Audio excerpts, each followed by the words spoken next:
As Paris gets set to host the 2024 Olympics, it unveiled its slogan, Games Wide Open. And they could include Russian and Belarusian athletes who've been banned from many international sporting events because of the Ukraine war. In a statement, the IOC said most of the stakeholders it spoke with agreed no athlete should be prevented from competing just because of their passport. It's considering letting the athletes compete as neutral instead of under the Russian or Belarusian flag. But Ukraine's president shot back, saying that any neutral flag of Russian athletes would be stained with blood.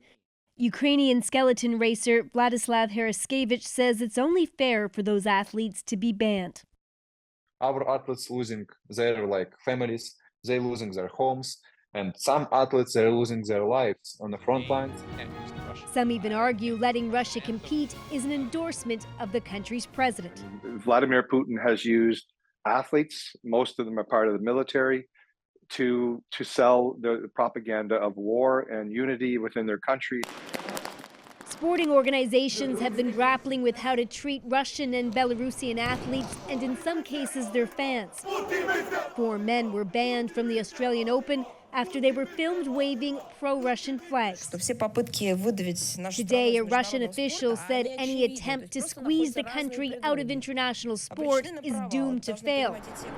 Many sports fans admit it's a tough situation.